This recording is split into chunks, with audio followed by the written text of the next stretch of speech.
Morning সকলকে সকালের অনেক অনেক শুভেচ্ছা। আজকে হচ্ছে লক্ষ্মীবার।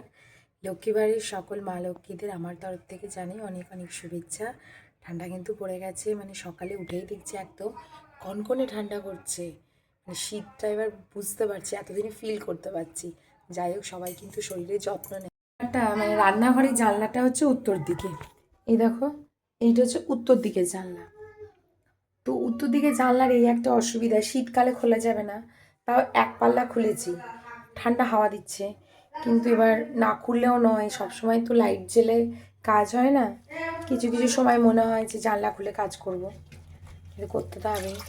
আজকে আমাদের হবে কাকবোতো শাক। শাক বাছা হয়ে গিয়েছে, এই শাকটা আজকে রান্না হবে।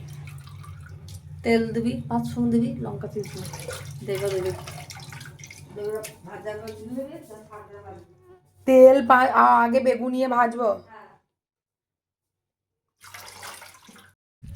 শাকটা আজকে বেশি নেই ধুচ্ছি, অন্য সময় বালতিতে নিয়ে মানে উঠোনে ধুই, কিন্তু আজকে এখানেই ধুচ্ছি। এই যে জল ঝরাতে দিয়ে দিলাম।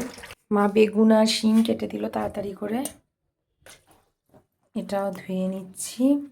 আগে এটা ভেজে নিতে বললো, মানে শাকে দেবে। এটা হচ্ছে কাকবোতো শাক। লাঞ্চের মেনু, মানে আমার লাঞ্চ থালিতে কি আছে তোমাদের সাথে শেয়ার করি।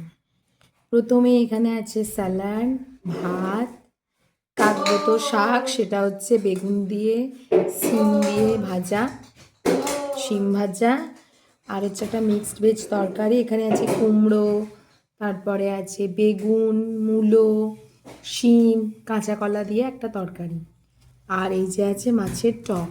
এটা মাছের টক আর নেই, মাছের আচার হয়ে গেছে, একদম খুব সুন্দর লাগছে, একদম গ্রেভিটা হয়েছে। এই হচ্ছে আজকের আমার লাঞ্চ থালি।